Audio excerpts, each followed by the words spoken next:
Isang mapagpalang gabi ho sa ating lahat, lalong-lalo na ho sa ating Panginoon. Siya'y napakabuti sa ating buhay. At bago ho tayo mag-umpisa ay tayo po muna ay manalangin. Ama naming nasa langit, Lord, salamat ho sa gabing ito. Salamat ho at nagkaroon ho uli kami ng pagkakataon upang idaos ang gawain na kayo po ang nagtalaga sa amin, Panginoon. Patawarin niyo kami sa aming mga pagkukulang, Panginoon. Sa lahat-lahat po, Panginoon. Kayo po ang magluminis sa amin, Panginoon, sa pamamagitan ng inyong banal na dugo, Panginoon. Salamat po sa patuloy niyong pagsama sa amin sa lahat ho ng aming ginagawa, Panginoon. Salamat po dahil naririyan ho kami kayo lagi upang pumagitna sa amin sa tuwing kami nagdaraos ng mga gawain na kayo po ang patuloy na nag-aatas sa amin na nagawin, Panginoon. Salamat po sa lahat po ng mga biyayang patuloy niyong pinagkakaloob sa amin, Panginoon. Bagamat kami hindi karapat-dapat tumanggap ng lahat ng iyon, pero patuloy niyo pa rin yung binibigay sa amin, Panginoon. Salamat po sa lahat po, Panginoon. Salamat po sa kalakasan, Panginoon, na sa inyo nagmumula, Panginoon. Kayo po ang patuloy na kumilos sa amin, Panginoon, ngayong gabi, Panginoon.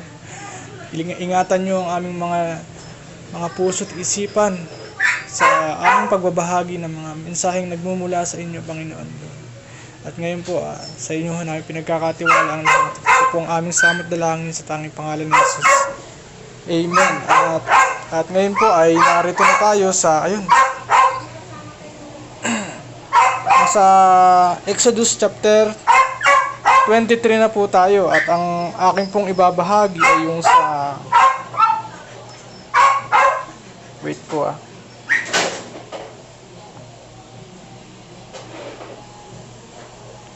ang aking pong ibabahagi ay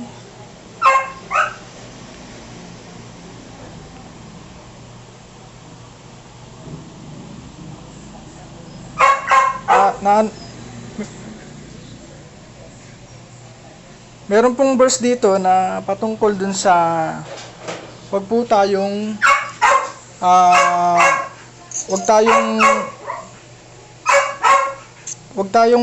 maging wag tayong makikiayon sa, halimbawa, meron pong mga tao na humihiling sa atin wag humihiling sa atin na magpatotoo na sa kanilang mga maling ginagawa, na pagtakpan yung mga kanilang maling ginagawa. Halimbawa di kayo magpahayag ng maling impormasyon patungkol ho sa ating kapwa. Ganun nga po, at nasusulat ho sa Kawikaan chapter 12 verse 17 tsaka sa Kawikaan chapter 19 verse 9, ang tapat na saksi ay nagsasabi ng katotohanan, ngunit ang hindi tapat na saksi ay nagsasabi ng kasinungalingan. Ang hindi tapat na saksi ay parurusahan, at ang sinumang nagsisinungaling ay mapapahamak. At ayun po, kaya po, kasi po, anuman pong klaseng kasinungalingan yan, ay yun po ay kasalanan sa Panginoon. Kahit na po yung kasinungalingan ng yun ay sa paningin natin ay magdudulot ng para po, bawa katulad ho ng mga white lies na ganun. Minsan sasabihin natin yung kasinungalingan na yun para wag masyadong mag-alala yung ating sasabihan, ay hindi ho tama yung ganun. Dapat manatili tayong tapat sa ating kapwa, at kung tayo manatiling tapat sa ating kapwa ay mapagtatapatan din ho natin ang ating Panginoon. At basahin din ho natin yung sa Kawikaan chapter 24 verse 28. Huwag kang sasaksi sa iyong kapwa ng walang sapat na dahilan o magsalita laban sa kanya ng kasinungalingan. Hindi porket may nagawang kamalian ang ating kapwa sa atin ay gagawa na ho tayo ng kwento para lamang po para po magantihan natin yung ating kapwa. Maling-mali po yun na dapat po maging maging mindful ho tayo sa ating mga actions. At isa pa ho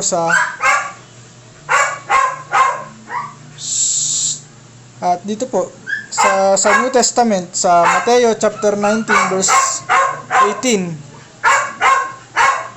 Alin po sa mga ito? Tanong ng lalaki. Sumagot si Jesus, huwag kang papatay, huwag kang mangangalunya, huwag kang magnanakaw, huwag kang sasaksi ng kasinungalingan. At ito pong senaryo ito po yung senaryo kung yung meron pong isang mayaman na lumapit sa Panginoon at nagtanong, nagtanong siya sa Panginoon kung paano siya makakaparoon sa kaharian ng Diyos. At ayun nga po. At ito po yung mga ilan sa mga sinabi ng Panginoon. Kasi ito po. Sinabi ng Panginoon, kailangan niyang sundin yung kautusan. At ito po nga yung mga nasa kautusan, yung huwag kang papatay, huwag kang mangangalunya, huwag kang magnanakaw, huwag kang sasaksi ng kasinungalingan. At sinabi nga po nung taong mayaman na ginagawa na naman daw po niya yung lahat ng ito. At ayun, lalo ho siyang challenge ng Panginoon at sinabi sa kanya na sige kung gayon ay kung nais mong mapabilang sa kaharian ng Diyos ay ibenta mo lahat ng iyong ari-arian at ipamahagi mo sa lahat ng mahihirap sa kakasumunod sa akin. At yun, hindi ho nagawa nung mayaman iyon dahil masyado hong sa paningin po nung taong iyon ay napakalaki po nung kanyang paghihirap para makamit po yung ganong estado sa buhay, kaya hindi niya mabitawan yung lahat po nung kayamanan na naipon niya at umuwi siya ng malungkot. At sabi nga rin ho ng Panginoon, mas madali pang makapasok ang isang kamelyo sa loob ng butas ng karayom kaysa sa isang taong mayaman. Kasi po, ganun nga po, 'di ba? Kung ating papansinin, meron pong isang tunnel na pinapasukan ho ang isang kamelyo at kailangan pong lumuhod ng kamelyo bago siya makapasok doon. At ayun, sa isang mayaman, napakahirap po na talagang makapasok sa kaharian ng Diyos kung hindi niya kayang isuko yung lahat ng yung nakakahadlang sa kanya para lamang po makapaglingkod sa Panginoon, na isurrender lahat ng kanyang buong buhay sa Panginoon para lamang po makasunod sa kanya. At ayun, isa pa rin ho sa Romans chapter 13 verse 9. For this, thou shalt not commit adultery, thou shalt not kill, thou shalt not steal, thou shalt not bear false witness, thou shalt not covet, and if there be any other commandment, it is briefly comprehended in this saying, namely, thou shalt love thy neighbor as thyself. At ayun, dito po sinam up po ng Panginoon lahat po ng kautusan sa dalawang napakahalagang utos ng ating Panginoong Jesucristo. Unang-una nga po yun, yung mahalin mo ang Panginoon ng buong puso, ng buong lakas at ayun, ng buo nating pagkatao. At yung pangalawa naman po ay mahalin natin ang ating kapwa gaya ng ating pagmamahal sa ating sarili. At ayun, kung magagawa ho natin yun ay magagawa ho nating sundin lahat ho ng lahat ho ng kautusan na ibinigay po ng Panginoon kay Moises. At ayun nga po, syempre hindi ho natin magagawa ng lahat yun kung wala ho sa atin yung pag-ibig na ipinadama sa atin ng ating Panginoon. At ayun nga po, balik ho tayo dun sa warning against false witnesses. At ito po, yung sa Deuteronomy chapter 19 verse 15, ito po yung patotoo na basahin ko po muna. Huwag ninyo nga hatulan na nagkasala ang isang tao dahil lang sa patotoo ng isang saksi. Kailangan may 2 o 3 saksi na magpapatotoo sa isang taong nagkasala. At yun, ito pong prinsipyong ito ay ipinapatubad din ho ng mga lawmakers, ng mga abogado. 'Di ba? Pagka po tayo ay nagpapanotaryo, kailangan po may pipirma na at least 2 man lang na saksi. Na ganun. Isa pong aral ho ito sa atin na bago tayo maniwala sa sasabihin ng ating kapwa patungkol sa ibang tao, kailangan may dapat meron 2 o kahit 3 saksi bago tayo maniwala. At ayun, talagang dito po pinagtibay yun. At yung kasunod po, kung ang isang saksi ay tatayo sa korte at magpapahayag ng kasinungalingan na nagkasala ang isang tao, patatayuin silang 2 sa presensya ng Panginoon sa harap ng mga pari at ng mga hukom na naglilingkod sa panahong iyon. Dapat iyong imbestigahang mabuti ng mga hukom, at kung mapapatunayang nagsisinungaling nga ang saksi sa pamamagitan ng pagbibintang sa kanyang kapwa, dapat siyang parusahan ng parusang dapat sana ay sa taong pinagbibintangan niya. Sa pamamagitan nito, mawawala ang masasamang gawa ng inyong bansa. Matatakot ang makakarinig nito at wala nang gagawa muli ng masamang gawang ito. At ito, napakaganda ho nung panukalang ito nung lumang tipan, na kung ang isang tao ay mapatunayang kung halimbawa yung 2 o 3 tao na 2 o 3 tao na nagpahayag ng kasinungalingan nagpatotoo ng kasinungalingan laban ho sa kanyang kapwa, ay yung ipapataw hong parusa sa kanila ay kung ano po yung parusang nararapat dun sa pinaparatangan nila. At hindi ko po alam kung hanggang ngayon po ba ay ganito pa rin yung pamamaraan ng batas sa halimbawa sa korte o sa ating pamahalaan. At napakaganda ho nung ganitong panukala, at sana ay nangyayari pa rin yung ganitong at kaya po yun man pong isang napakagandang aral na man pong kasinungalingan yan, maliit man yan o malaki, yan po ay kasalanan po sa Panginoon. Kahit po sa iba pang pagkakasala, kahit sa tingin natin ay napakaliit na pagkakamali man yan, kahit napakaliit na bagay yan o ay hindi ho tinitingnan ng Panginoon kung maliit ba yun o malaki.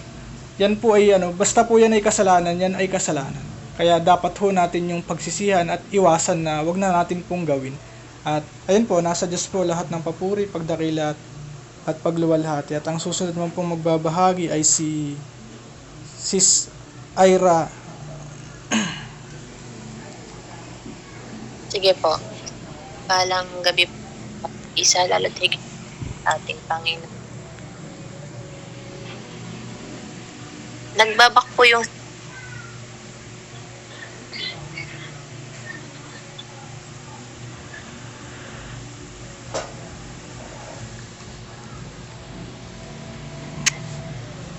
low po. Linaw po ba ang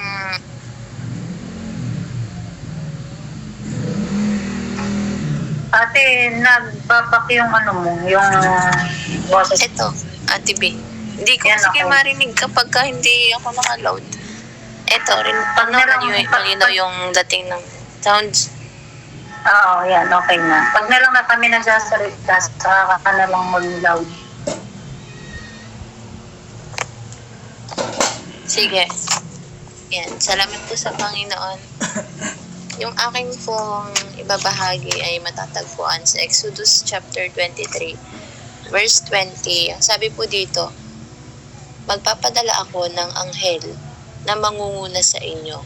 Pangangalagaan niya kayo sa inyong paglalakbay at papatnubayan hanggang sa lupaing inihanda ko sa inyo. Salamat po sa salita po ng Panginoon. Ang sabi po doon, magpapadala ng anghel ang Panginoon habang ang mga Israelita ay naglalakbay sa ilang. Habang sila ay nandun sa wilderness. Ano po, kasi may pangako ang Panginoon sa kanila kung saan sila papupuntahin, kung saan sila dadalahin, kung saan sila ititira. At yun po ay dun sa promised land. Pero ang sabi ng Panginoon habang naglalakbay sila, ay nandun yung pagpapadala ng Panginoon ng mangunguna sa kanila, ng mangangalaga sa kanila, ng papatnubay sa kanila habang naglalakbay sila. Kasi alam naman ng Panginoon kung ano yung maaaring mangyari sa kanila, ano yung pwedeng mga kaharapin nila sa daan, ano yung mga makakatagpo nila. Kaya ang pangako ng Panginoon, may mangangalaga, may mangunguna, at may papatnubay sa kanila. Ang sabi pa nga dun hanggang sa lupaing inihanda ko sa inyo. Ibig sabihin, yung buong journey nila doon sa ilang habang sila ay naglalakbay, ay nandun yung pagsama ng Panginoon sa kanila.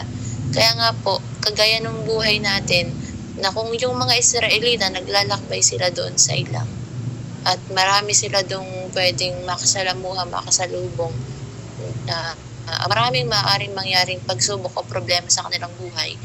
Ganoon din po sa atin bilang nandito sa mundo, na para bang tayo ay naglalakbay din habang wala pa tayo dun sa tunay nating tirahan. Habang tayo ay naglalakbay dito sa pansamantala na tirahan natin, alam rin ng Panginoon kung ano yung mga pagsubok na pwedeng dumating sa ating buhay.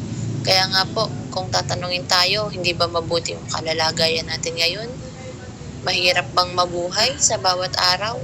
Kumbaga po, meron bang mga pagtitiis na palaging hindi maayos, o may mga pagkakataon na hindi payapa yung kalalagayan natin, kagaya ng mga Israelita na naglalakbay.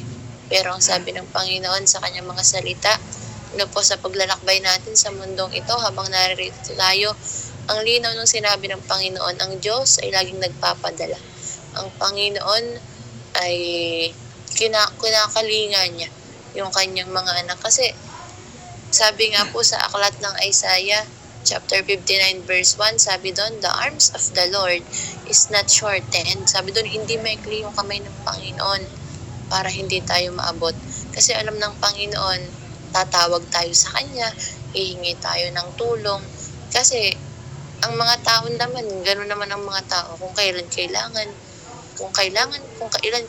mo ang Panginoon, tsaka ka tumatawag maigi sa Panginoon. Kung kailan kailangan natin ang Panginoon, o ang tao, kung kailan niya kailangan ng Diyos, saka mahaba yung panalangin niya. Kumbaga, kung kailan may kailangan sa Panginoon, doon nagiging intimate yung relationship at communication natin sa Panginoon, na dapat naman may pagsubok ka man o wala, naglalakbay tayo, dapat natin laging hilingin yung pagsama ng Panginoon, maayos man o hindi maayos yung kalalagayan natin. At yung kasunod dun sa verse, sabi nga po doon, the arms of the Lord is not shortened that it cannot save, or his ear dull that it cannot hear. Sabi po doon sa Tagalog, ang mga kamay daw ng Panginoon ay hindi maikli para hindi tayo maabot, at ang kanyang pandinig ay hindi sarado para hindi marinig yung ating bawat pagtawag. Kaya nga po, tandaan natin, sabi sa Genesis chapter 16 verse 13, you are the God who sees me. Ibig sabihin, nakikita tayo ng Panginoon. Kaya nga po, salamat sa Panginoon sa buhay ng mga Israelita pa lang. Doon pa nga lang po sa mga nakarang pinag-aralan natin. Diba yung mga Israelita, lagi silang nagre-reklamo na, Panginoon, wala kami nito, wala kaming ganyan, wala silang makain, gusto nila ng karne. Kasi laging mana yung kinakain nila, nauhaw sila, ay nasa disyerto sila, naglalakbay sila, nasa ilang sila. Di ba po kung iisipin natin, saan kukuha doon ng tubig? Wala nga mga puno, saan kukuha doon ng maiinom? Pero doon sa pinakang kawalan, may ipinropet ang Panginoon. At dito po, sa ating buhay, sa mga pagkakataon na wala din tayo, na wala tayong mahanap na solusyon, wala tayong mahanap na tugon, lagi nating tandaan, kung sa disyerto nga nagpapalabas ng tubig ang Panginoon, wala namang pwedeng pagkunan doon. Sa buhay pa kaya nung bawat isa na naglilingkod sa Panginoon. Kaya nga po, salamat po sa kabutihan ng Panginoon sa ating mga buhay sa bawat araw. Sa bawat segundo ng buhay natin ay mabuti ang Diyos. Kasi tandaan po natin, ang buhay paglilingkod natin sa Panginoon, hindi ipinangakong madali. Hindi pinangakong laging sagana, hindi pinangakong laging meron ka, hindi ipinangakong laging madali. Kasi meron din namang mga hirap at sakripisyo. Pero sa lahat ng yun, ng paglilingkod natin sa Panginoon, may siguradong bagay na kahit saan natin hanapin, walang record na nagpabaya ang Panginoon sa kanyang mga anak, sa bawat isa sa atin. Walang kahit na anong record na pinabayaan tayo ng Panginoon. Kaya salamat po sa Diyos kung paano ang Panginoon iningatan niya yung mga naunang lingkod niya.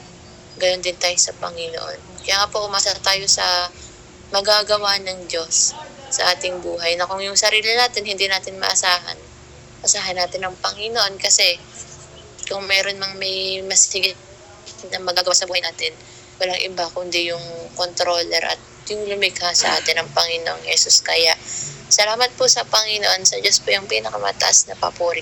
Pasasalamat. Amen. Purihin ang Panginoon sa buhay ng ating kapatid. At yon, isa pong patunay na talagang ang Panginoon ay ni minsan ay hindi siya nagkulang sa atin. Na talagang minsan may mga pagkakataon na tayo ay nagdurusa sa lahat ho ng mga pagsubok na ating kinakaharap, pero hindi ho ganun yun. Siyempre, kagaya nga ho nung sinabi po ni Job nung siya ay sinubok ng Panginoon. Kasi sinabi sa kanya nung kanyang asawa na bakit hindi mo na lang sumpain yung Diyos mo para mamatay ka na. 'Di ba? Napakasakit nun, 'di ba? Sasabihin sa inyo ng asawa niyo po 'yun na bakit hindi mo lang sumpain yung Diyos mo. 'Di ba? Alam naman ho natin kung magagawa ho nating sumpain yung ating Panginoon, tapos kung pagkatapos nun ay mabawian tayo ng buhay, ay siguradong kapahamakan ho yung kahantungan natin na ganun. At syempre tumugon ho si Job na puro magagandang bagay lang ba ang tatanggapin natin sa Panginoon, hindi yung mga pangit na sitwasyon ng ating buhay.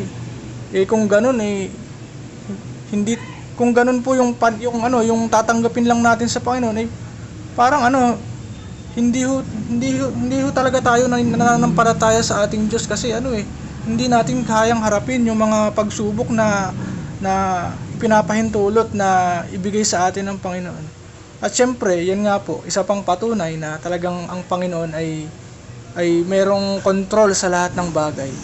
Tsaka, di ba nga po, mabuti pa nga po yung mga yung mga magnanakaw dito sa lupa, yung mga tao, kahit po hindi sila magpaalam ay sa Panginoon ay nakakapagnakaw sila sa sa kanilang kapwa, at minsan humahantong pa na magawa nilang patayin yung kanilang kapwa. Pero si Satanas, bago siya kumilos sa atin, ay nagpapaalam muna siya na gano'n na, 'di ba? Kaya lang naman sabi po ni Satanas kay sa Panginoon, kaya lang naman sumusunod yang sa iyo si Job, kasi pinagpapala mo siya. At ayun, yun nga ho, sige, gawin mo ang gusto mong, ang nais mong gawin, pero wag mong sasaktan si Job. Kahit mapatay na yung kahit mga anak niya, yung mga alaga niyang hayop, mawala na lahat ng bagay sa kanya, pero wag mong sasaktan yung kanyang katawan. At ayun, yun nga yung ginawa. Yung pangalawa naman, nung napagtagumpay niya yun, kaya lang naman nagtatapat sa si Job, kasi wala naman siyang iniindang sakit. At ayun, pinahintulutan ng Panginoon na sige, galawin mo yung kanyang katawan pero wag mong kukunin yung kanyang buhay. At yun, kaya po ang Panginoon lagi ay siya po ay may control sa lahat ho ng sitwasyon sa ating buhay. Kaya kailangan lang ho talaga nating magtiwala. At yan pong mga yan, 'di ba? Paano po tayo titibay sa ating pananampalataya kung wala po yung mga pagsubok na yan? Kaya po yun, dapat po yung mga pagsubok na yan ay ipinagpapasalamat din ho natin sa ating Panginoon. Hindi lang po yung mga pagpapala, pati rin po yung mga pagsubok. At yun po, purihin ho ang Panginoon sa buhay ho ng ating kapatid. Ang susunod naman po magbabahagi ay si Sis Biena.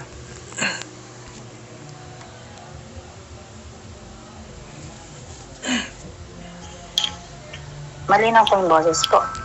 May po kasi yung signal ko dito. Malinaw naman po. Sige po. Magandang gabi po sa bawat isa, lalapigit po ay sa ating Panginoon.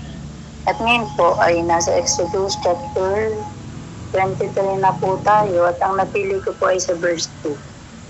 At basahin ko na po yung sinasabi sa verse 2. Sabi po dito, huwag kayong makikiisa sa karamihan sa paggawa ng masama o sa paghadlang sa katarungan. At purihin po yung pagkabasa po ng banal na kasulatan po ng ating Panginoon. Dito po kanina, nung binubulay-bulay ko po itong talata na ito po ay, di ba po, mga 3 araw na po ata tayo nagdi-devotion, nandun na yung mga alitamtamin at mga utos ng ating Panginoon. At isa po ito sa mga tuntunin. Ito naman po itong tuntunin, ang mga tuntunin tungkol sa katarungan. At dito po sa verse 2 na napili ko po sa talata pong ito, isang bagay po ang pinaunawa po sa akin dito ng ating Panginoon na huwag tayong makiayon o makikiisa sa mga gawang hindi nakalulugod sa Panginoon. At kung kahit po unang basa natin, yun talaga yung agad nating maiisip.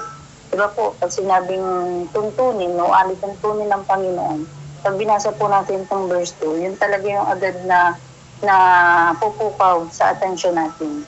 Na huwag tayong makikiayon.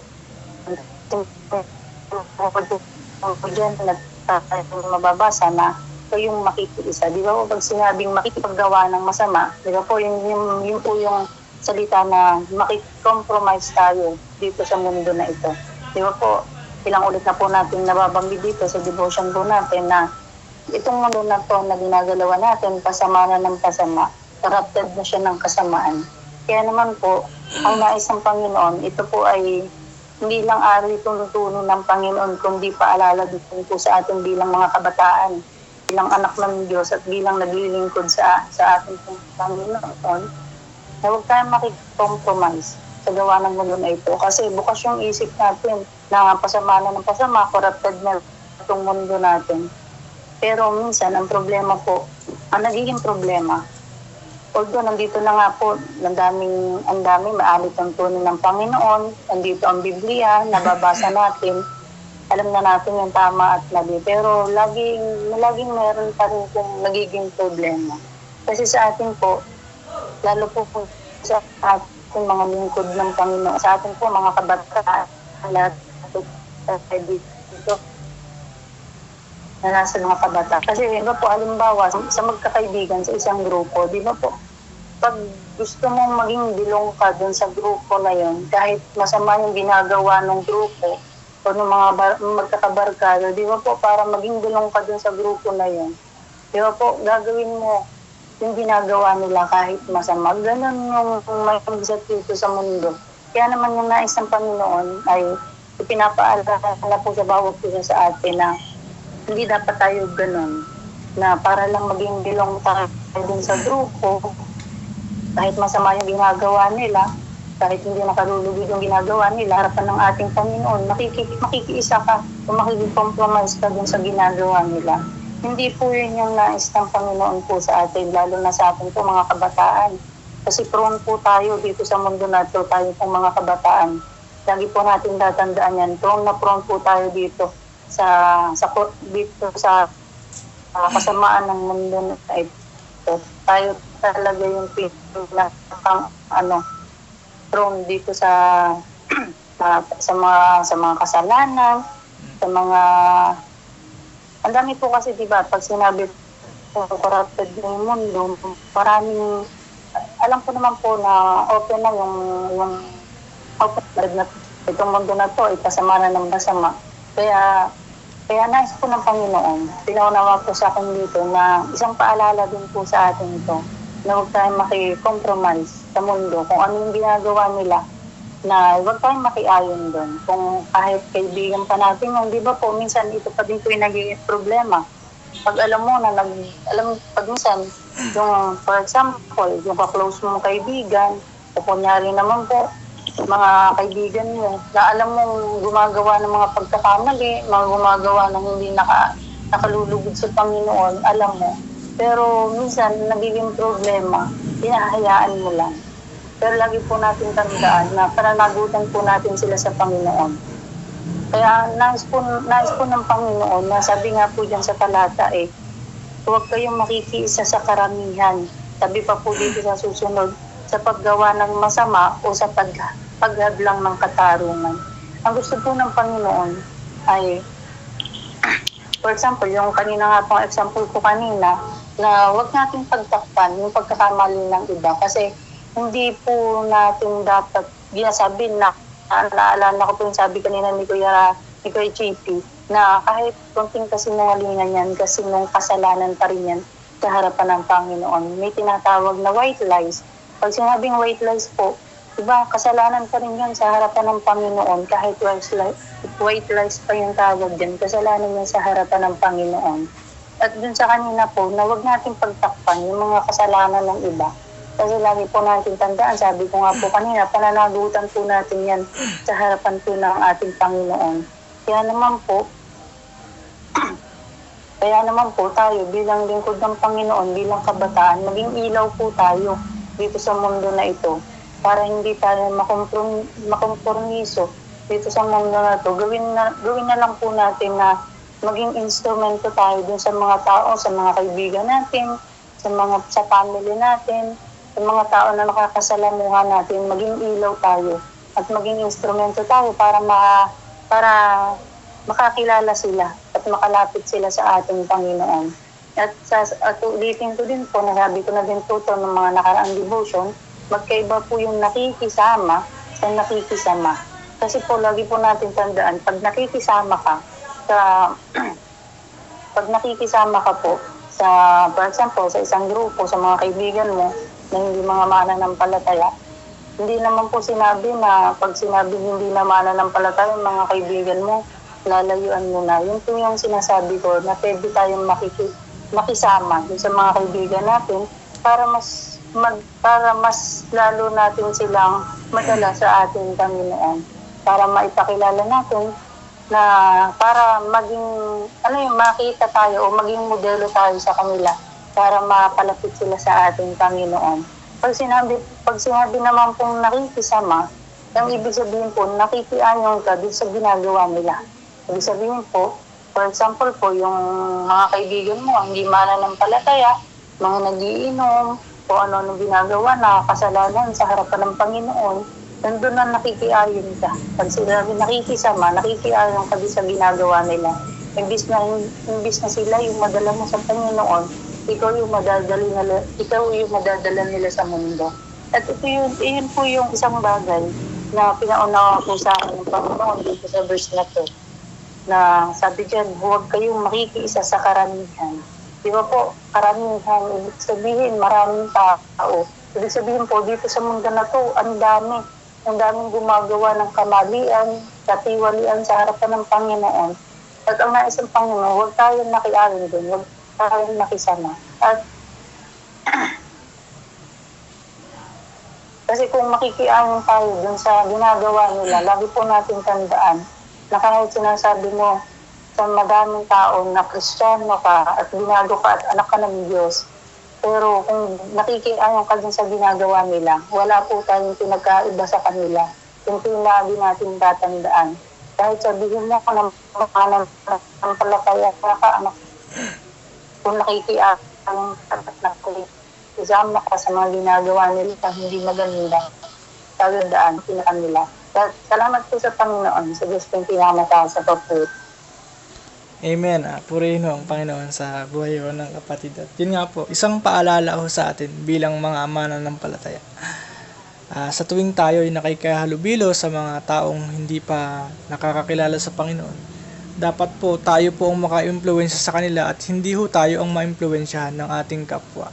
Na tayo ang makaakay sa kanila tungo sa tamang landas, patungo sa ating Panginoon. Na nakakalungkot nga ho sa sitwasyon ngayon na kumbaga nanonormalize na ho yung mga pagkakasala, kagaya nga ho nung premarital sex na ganun nga, na nakakalungkot ngayon talaga kasi may nababalita na 9 years old pa lang nabubuntis na agad.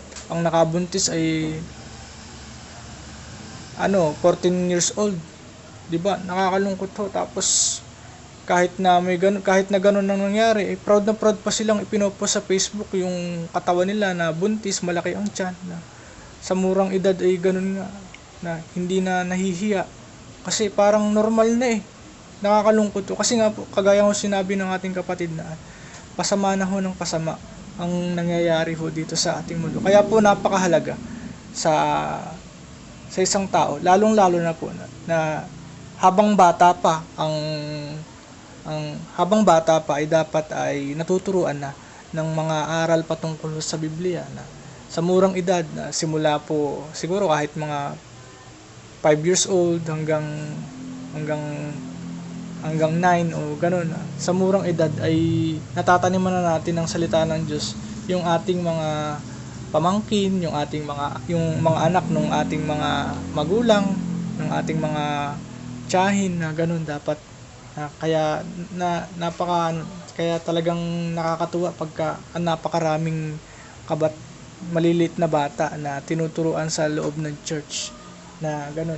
Siyempre kung mataniman sila ng salita ng Diyos, sa pagdating ng adolescent nila ay madali na silang magagabayan, na magkakaroon sila ng conviction sa kanilang puso na huwag gawin kung ano yung hindi nararapat, na gano'n, na kahit na hindi na sila gaanong paalalahanan, ay ang Panginoon na mismo ang magpapaalala sa kanila na huwag gawin yun. Kasi ang pinakang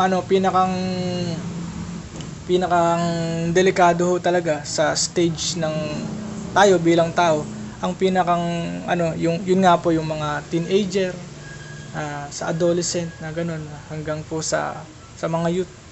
Kasi yun po yung panahon ng kapusukan ng mga kabataan, na gusto nilang i-explore yung mga pagbabago sa kanilang katawan, yung gusto nilang explore yung mga bagong experience na natutuklasan nila. At kasi na-excite sila na gusto na nila agad na tumanda, na kasi parang pagod na, parang ayaw na nila maging bata kasi masyado silang kinokontrol ng kanilang magulang. Gusto nilang maging malaya.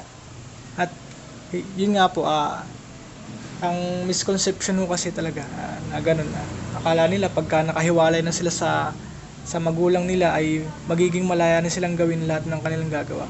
Pero ang katotohanan po, ang tunay na kalayaan ay makakamit natin sa piling ng ating Panginoong Jesus. At kung ating isusuko ang ating buong buhay sa ating Panginoon, ay dun ho natin makakamit yung tunay na kalayaan. At yun po yung kalayaan natin sa pagkakabihag natin sa kasalanan. At yun po, purihin po ang Panginoon. At susunod man pong magbabahagi ay si Siski Ax.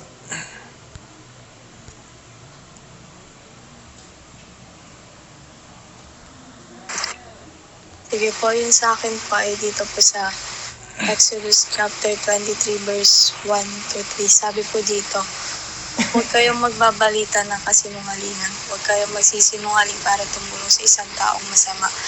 Huwag kayong makikiisa sa karamihan sa paggawa ng masama.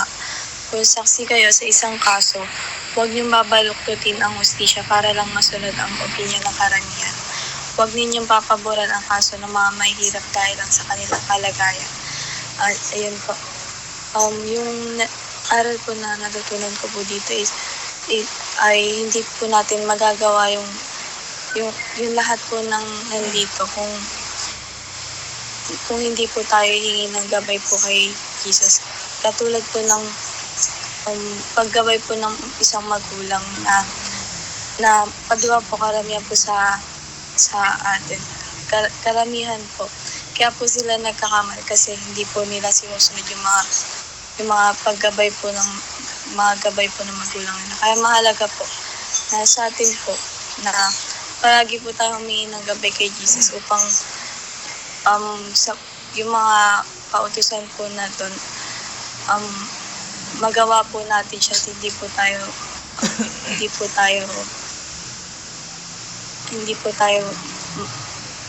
magkamali. Sa Diyos po yung pinakamataas na papuri. Amen. Purihin ho, Lord, sa buhay ng ating kapatid. At yun nga po, isang magandang paalaala na napakahalaga po na dapat sa mura nating edad, halimbawa sa mga maliliit na bata, napakahalaga po na dapat maging masunurin tayo sa ating ama't ina. At kahit po sa ganitong sitwasyon, kahit tayo maedad na, ay matuto pa rin ho tayong sumunod sa ating ama't ina. Bagamat hindi sila yung pinakang hindi sila yung creator. Ang pinakang natin, ang pinakang magulang natin ay yung ating amang nasa langit. Yung ating mga magulang ay sila po lamang ay yung ginawang instrumento ng Panginoon para magabayan nila tayo habang tayo naririto sa lupa. At ayun, napakahalaga po na dapat ipinagpe-pray din ho natin yung mga kananayan, yung ating mga katatayan na dapat maging guided din ho sila sa salita ng Diyos para po hindi sila makapagturo ng mga maling aral sa kanilang mga anak. At yun po, purihin po ang Lord. At makakapagbahagi po ba si Sis Divine?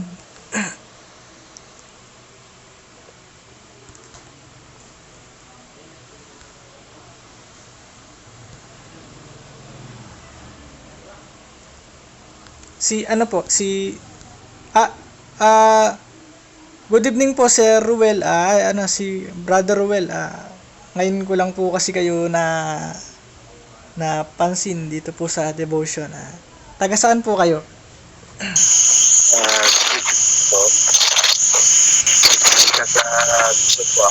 Taga saan po?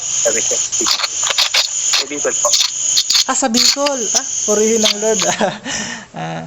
Baka gusto niyo pong magbahagi o magbalik ng pasasalamat sa ating Panginoon sa kabutihang patuloy niyang ipinapadama sa atin. Pwede naman po.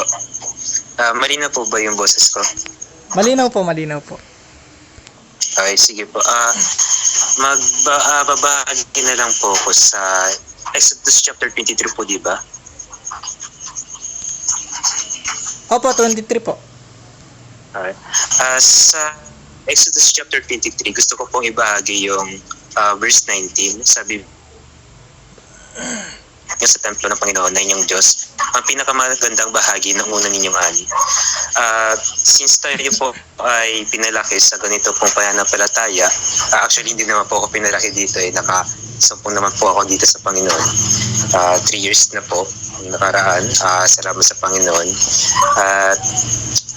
Dito po dahil sa tayo po ay ganito po yung ating pananampalataya at ang pinakang maganda po dito ay natututo po tayo magpuri sa Panginoon sa pamamagitan ng mga awit, sa mga praise and worship na kanta. Sabi dito sa 19 na dalhin ninyo sa templo ng Panginoong Diyos at pinakamagandang bahagi noon na inyong ani. So may relate po natin dito yung sa kasalukuyang panahon patungkol po sa pagpupuri. Sabi nga ng Apostol Pablo sa 1 Corinthians po ata yun na ang ating katawan na ang templo ng banal na spirito. Kaya sabi ng ibang tao na ang konteksto daw yun ay patungkol lang sa sexual na immoralidad, pero sa akin po naano ko po doon na talagang yung ating katawan ay naging templo na ng Panginoon dahil dito na yung nananahan yung banal na spirito kung saan nagagawa na natin yung mga nararapat para sa Panginoon dahil sa pagpatnubay ng banal na spirito. Kasi sabi dito na ang dadalhin daw yung pinakamagandang bahagi Kasi ang Panginoon ay dapat pong papurihan, dapat pasalamatan, na patuloy dapat na itaas siya. Kaya dapat na ang pinakang maganda talagang binibigay sa Kanya ay yung pinakamagandang bahagi. Pinakamagandang bahagi na ating kayang gawin para sa Kanya. Pinakamagandang bahagi na kaya nating sabihin para sa Kanya. Kasi siya lang naman dapat na mabigyan ng ating karapat-dapat na papuri. Kasi sa buhay po natin, kahit ako din naman po masalimot yung buhay ko noon, pero nung nakilala ko po ang Panginoon, iba yung pagbabago niya. Iba yung pinadama niyang pagmamahal sa akin na nakakaya ko na pong lakaran, na walang mga pagdududa, walang mga bagay na alalahanin. Basta meron akong pagtitiwala sa Kanya. Madami din po ako nagawang kasalanan, pero yung pag-ibig na binigay niya sa akin ay talagang binago yung buhay ko at ginabayan ako na magawa ko po yung mga nararapat para sa Kanya. Kaya grabe yung pasasalamat ko sa Panginoon na dahil sa pasasalamat na yun, magagawa kong ibigay sa Kanya yung pinakamagandang bahagi na kaya kong gawin para sa Kanya. Kaya yun, yun lang po kasi medyo baguhan pa naman po ako dito. Salamat sa Panginoon. Sa Kanya lang po yung papuri. Amen. Purihin ho ang Lord sa buhay ng ating kapatid. At kagalakan ho sa amin na magkaroon ho ng bagong mukha dito po sa ating devotion. At nakakatuwa po na kahit po bago pa lang po ang ating kapatid ay nakakapagbahagi na sa devotion. At nung una ay yan din po talaga ang struggle ko na syempre nung bago-bago pa talagang nag-umpisa ako na hanggang sa pakikinig lang at unti-unti sa aking pakikinig ay nakakapagbahagi na rin po. At ayun nga po, napakahalaga po nung bagay na yun na yun nga po, 'di ba? Lagi nating gawin yung pinakamabuti na paglilingkod sa ating Panginoon. Na hindi pwede yung pwede na yan, okay na yan, ng ganun. Dapat yung the best. Yun po lagi ang ating ibigay sa ating Panginoon. At syempre, kagaya nga ho nung sa Romans 12:1, ang sinabi ho doon ay ialay nyo ang inyong buhay ialay nyo ang inyong buhay sa Panginoon ng walang dungis, walang kapintasan bilang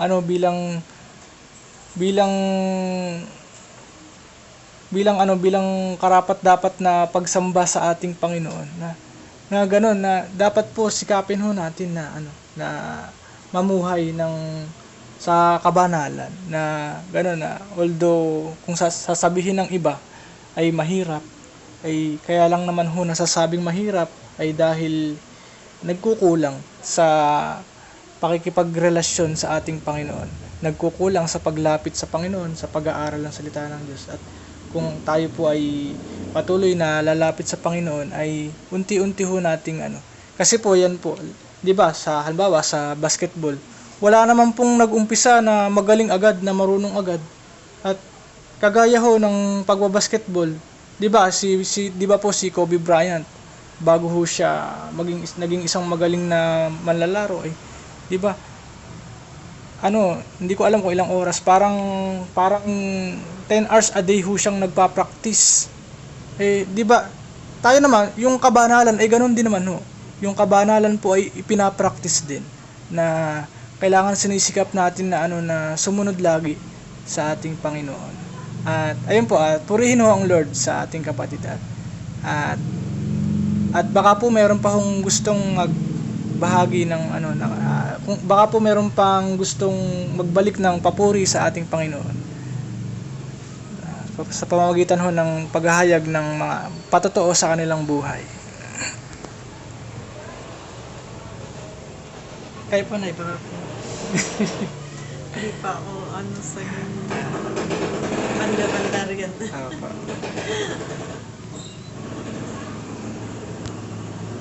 Ay sige po sige, dito na po nagtatapos ang gawain ng Panginoon at inaanyayahan ko po si Sis Biena upang pangunahan tayo sa pangwakas na panalangin.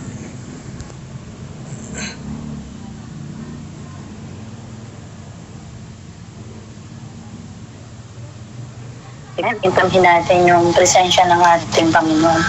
Hallelujah.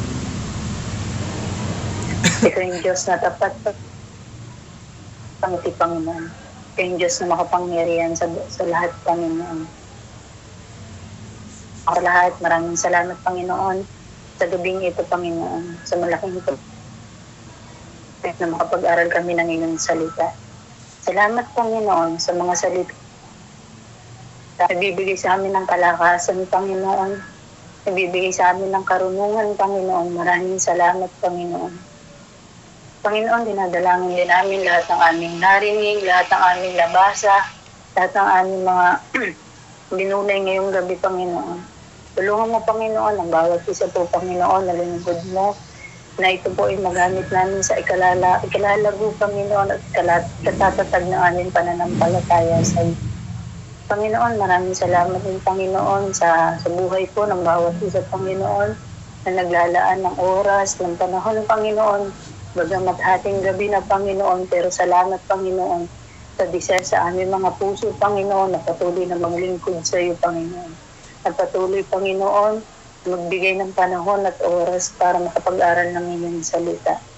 Panginoon, salamat din, Panginoon, sa maghapong ito na nandun na nagtagumpay muli kami na ikaw yung kasama, Panginoon. Ikaw yung nagtagumpay, Panginoon. Maraming salamat, Panginoon, sa pag-iingat, Panginoon, sa pagpaprovide ng aming mga pangangailangan, Panginoon. Maraming salamat, Panginoon. Panginoon, hiningat dalangin namin, Panginoon, yung buhay na hiram namin sa iyo, Panginoon. Gamitin mo ito, Panginoon, para sa kalupalhatian mo, Panginoon. Patuloy na yung kalooban mo, Panginoon, ang masunod sa buhay ng bawat isa, Panginoon. Hallelujah. Salamat, Panginoon, sa mga kabataan, Panginoon, na wala rito, Panginoon. Patuloy na magbigay, Panginoon, ang desire sa kanilang mga puso para magpanumbalik, Panginoon, sa gawain ito. Panginoon, dalangin din namin sa gabing ito, Panginoon, sa aming pagtulog. Ikaw yung patuloy, Panginoon, na sumama sa bawat isa. Bigyan mo kami, Panginoon, ng mga panaginip na makalangit, Panginoon. Hallelujah. At ikaw, Panginoon, ang magpapakahayag nito. Panginoon, maraming salamat, Panginoon, sa buhay ng bawat isa. Kay Kuya JP, Panginoon, kay Ate Ai, kay Kias, kay Divine, Panginoon, at maging sa kay Pastor, Panginoon, sa mga Pastor, Panginoon, Panginoon, sa buhay ng bawat isa, Panginoon. At patuloy na naglala ng oras, Panginoon, na naglilingkod sa inyo. Patuloy mo silang ingatan, Panginoon, at itong patuloy na nagbigay sa kanila ng kanilang mga pangangailangan, Panginoon. Hallelujah. Salamat, Panginoon, sa gabing ito, sa mga aral na tanggap namin, Panginoon. Tulungan mo po yung bawat isa, Panginoon. Hallelujah. Salamat, Panginoon, sa itong tinamat. At pagsamba sa pangalan ng Jesus. Amen. God bless po. God bless po. God bless po.